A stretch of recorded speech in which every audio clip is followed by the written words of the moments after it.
নমস্কার, কলকাতা টিভি ডিজিটালে আপনাদের স্বাগত। আমি ইন্দ্রাণী রয়েছি আপনাদের সঙ্গে।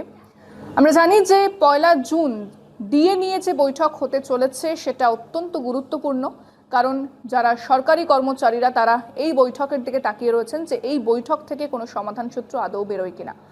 ক্ষমতার যখন পরিবর্তন হলো, রাজ্যে বিজেপি এলো, তারপর থেকে সরকারি কর্মচারীরা তারা সুর চড়াতে শুরু করে যে তাদের কেন্দ্রীয় হারে ডিএ লাগবে, তাদের যে দাবি রয়েছে সেটা মেটাতে হবে।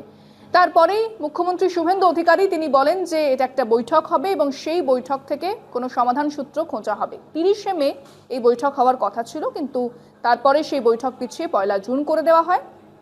সব পক্ষকে সেই মতো চিঠিও দেওয়া হয়েছিল যে 30শে মে বৈঠক পেছানো হচ্ছে এবং 1 জুন এই বৈঠক হবে। এক্ষেত্রে দেখা যাচ্ছে যে কোনো মুখ্যমন্ত্রী প্রথম কোনো সরকারি কর্মচারীদের সঙ্গে তিনি মুখ্যমন্ত্রী বৈঠকে বসবেন এবং কথা বলবেন, এর আগে এ ধরনের নজির কিন্তু দেখা যায়নি। তবে যারা সরকারি কর্মচারীরা রয়েছেন এবং সংগ্রামী যৌথ মঞ্চের তরফ থেকেও বলা হয়েছে, একটা বিবৃতি দেওয়া হয়েছে, সমাজ মাধ্যমে পোস্টও করা হয়েছে, বলা হয়েছে যে তারা আশাবাদী যে এই বৈঠক থেকে কোনো সমাধান সূত্র অবশ্যই বেরোবে এবং নতুন সরকার তাদের যে দাবি দাওয়া রয়েছে সেটা তারা পূরণ করবেন, এমনটাই কিন্তু সংগ্রামী যৌথ মঞ্চ এবং অন্যান্য যে সংগঠন রয়েছে তাদের তরফ থেকে এই কথা বলা হয়েছে। তারা আশাবাদী, সেই আশা তারা প্রকাশ করেছেন। যদি বলি যে এটা নিয়ে বহুদিন ধরে একটা আলোচনা চলছিল, একটা দাবি দাওয়া উঠছিল, পাশাপাশি তাদের আন্দোলন তারা চালিয়ে যাচ্ছিলেন সরকারি কর্মচারীরা। তাদের দাবি যে কেন্দ্রীয় হারে তাদেরকে ডিএ দিতে হবে এবং তৎকালীন সরকার অর্থাৎ তৃণমূল সরকারকে সুপ্রিম কোর্টের তরফ থেকে নির্দেশও দেওয়া হয়েছিল।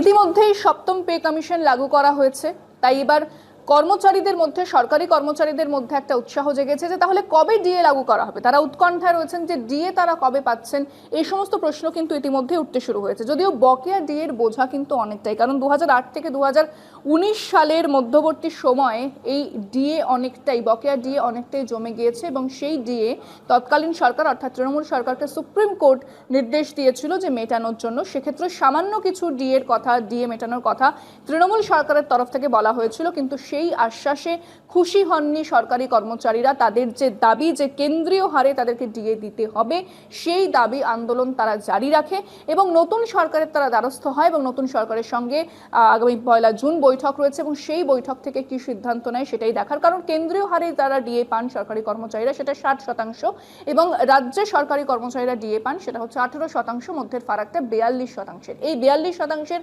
ব্যবধান কিভাবে সরকার ঘোচাবে, কিভাবে সরকার মুছবে, সেটাই আপাতত দেখার। এবং যে বৈঠক হতে চলেছে, আবার বলছি, খুব গুরুত্বপূর্ণ সরকারি কর্মচারীদের ক্ষেত্রে এবং সেই বৈঠক থেকে কি সমাধান সূত্র বেরোয় অবশ্যই আপনাদের জানাবো এবং বৈঠকে কি বার্তা দেওয়া হয় সে দিকেও সবাই তাকিয়ে রয়েছে। তবে আজকের ভিডিও আমি এখানেই শেষ করছি। অন্যান্য খবরের জন্য নজর রাখতে হবে কলকাতা টিভি এবং কলকাতা টিভি ডিজিটালে রাত দিন 7